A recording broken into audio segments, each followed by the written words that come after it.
So I want you all to take a minute to remember what it was that made you first fall in love with reading.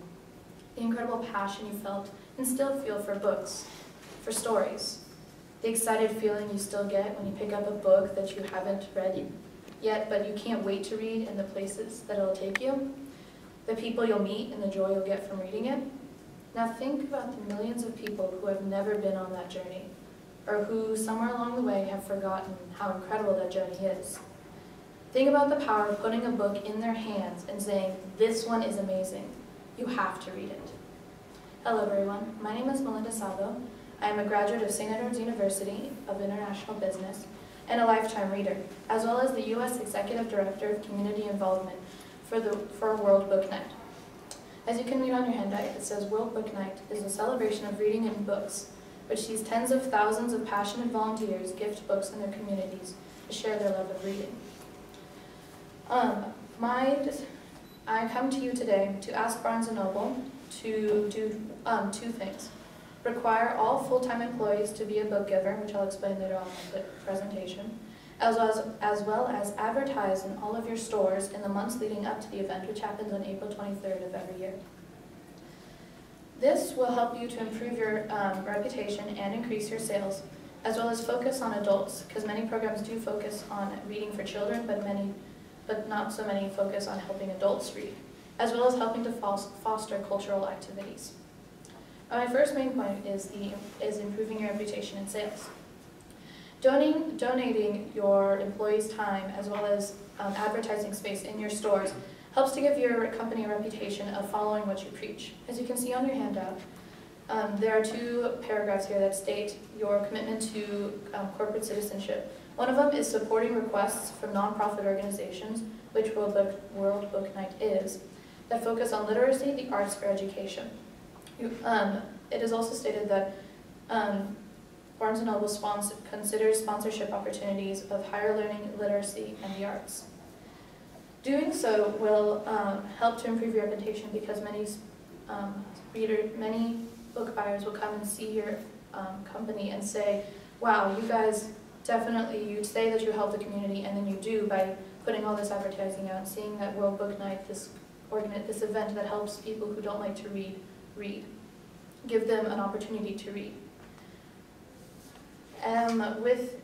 As you can see on the bottom of the page, there's a graph there from the National Endowment of Art, which is a federal organization that researches and also helps promote art programs such as reading, writing, paintings, and music and sorts. That when they found in 2007 that about 50.2% of the entire United States population of adults reads literature, which for them defined is books, novels, short stories, poems, or plays. So about half of which is about 113 million people in the United States, which is quite a large chunk of people. Now, if you were to help promote it by getting more people to read, that will help increase your sales, because more people need to find places to buy books. And since Barnes & Noble is a bookseller company, that would be a place for them to consider buying books. The second main point is focusing on adults instead of children.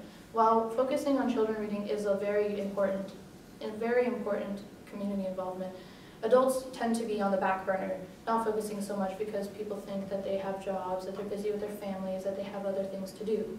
But reading is an important thing, because it helps to foster, later as I'll explain, helping with cultural activities and community involvement. The program, as a book giver, your full-time employees, which are 18 or older, would have to go out and they would receive 30 free books from World Book Night, which are specially printed for this event. And what they would do is go to certain places.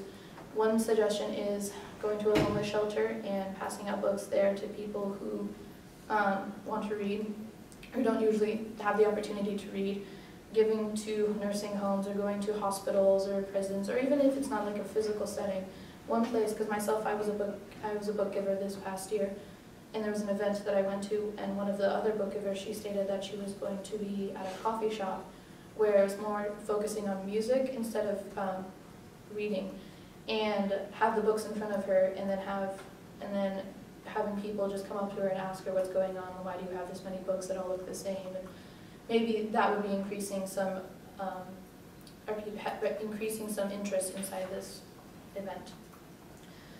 The third thing is reading helps to foster cultural activities. As you can see on the second page, because the National Endowment of Arts has done this survey 5 times since 1982. In 2002, they posted a much more extensive list of what happens if people who are reading, what do they do? And one of the things that they found was that literary readers tend to do more cultural activities, things that are considered cultural activities in the United States, such as visiting art museums, attending plays, musicals, sporting events, playing sports, exercising, doing outdoor activities. And that this helps to not only create help within the reading or the writing part of culture, but also going into other parts of what we consider culture, such as attending the arts and exercising, and helping foster a better life. Can I interrupt you real quick? Yes, of course. Who exactly is benefiting from this? I mean, you're saying like just a wide range of non-readers, or is it children specifically? It'd be going more focusing, since the titles that are chosen are young adult and adult novels. There's a 30-set list that is on the website. And it would be affecting more adults who tend not to read as much, so non-readers, yes, as well. Is there any more questions? No?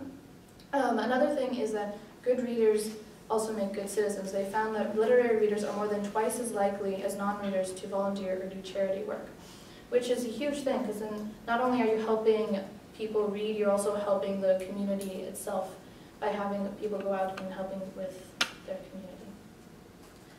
So I ask again for you to go out to your employees and require that they become a book giver, which is one night out of their whole year to get these books and take these books and then go out and pass it out. And it doesn't have to be during the night, it could be during the day. And they would just have these books and pass it out to wherever they think non-readers would be. As well as advertise in all your stores in the months leading up to the event on April 23rd, so that people who get interested are not just employees, but also people who do go to your bookstores to read and who read and buy books, that they also participate in this event. So in conclusion, it not only will helping World Book Night improve your company's reputation and increase sales, you'll also be helping a group that tends to not be as on focus, such as non-readers of adult 18 or older, and helping to foster cultural activities. Margaret Fuller, who was in the 19th century a very important woman, she was the first full-time American female book reviewer in journalism, stated that today a reader, tomorrow a leader. So by helping to help with World Book Night, you are not only helping the present, you're also helping the future. I'd like to thank you all, and I'm open. I will answer any questions that you have. In your conclusion, you were talking about the World Book Night, and then you wanted us to also advertise. Mm-hmm. Could you just expand on that? Well, advertising would be having the logo, our logo, but as you can see on the first page of the World Book Night logo, just Do you being. want us to advertise with this? Yes, ma'am. Just anywhere? Anywhere within your stores, having flyers or posters or the banners that are usually up around, and stating that this book is a part of your book list, so you could have the 30 titles that are there, and having, from my experience when I go into Barnes & Noble, I see these different book stations, I would say, and then they have different titles, and they usually have a specific theme for that. You could put it in one of them, probably near the front of the store, having a book station with the 30 different titles of books, and then having a banner of our logo as well as information on what it is and what the website and how people can become more involved. Yes? Well, you guys supply the advertising material, or are you be expecting us to produce them ourselves? Since we do not have as much funding, since this was actually our first year and we're hoping to expand more in the next years, it would be helpful if you all prepared the advertising materials. Yes. Do you know exactly what you want them to look like, or is it up to us to create the advertising campaign as well? We can get you in contact with a person who is with our campaign and have them contact you as well. Since that's not my particular department, I can get you in contact with the person who would be in charge of the advertising. Yes? You talk about people who don't read. Yes, sir. How many of those people are illiterate? I wasn't really focusing on so much on who was illiterate, but from what I've read in the stats, about 99.7% 7% of the United States is considered literate. So it would be 0.03 would be non-literate or illiterate. This is like, the other part that didn't read was also literate. No. And do you want it to be required for employees to donate the books for this book night? No, actually, we do have wonderful donations from the publishing houses as well as the authors who are giving up their royalties to be donating these books. So it's no cost to them. The only thing that they would be, I guess, would be losing is time, because they would be having to take time out of their day to go and get these books out to people. Do y'all have any more questions? No? Well, I want to thank you all again for listening to my presentation, and I want you to help join World Book Night to help people to experience the journey that you all have been on. Thank you.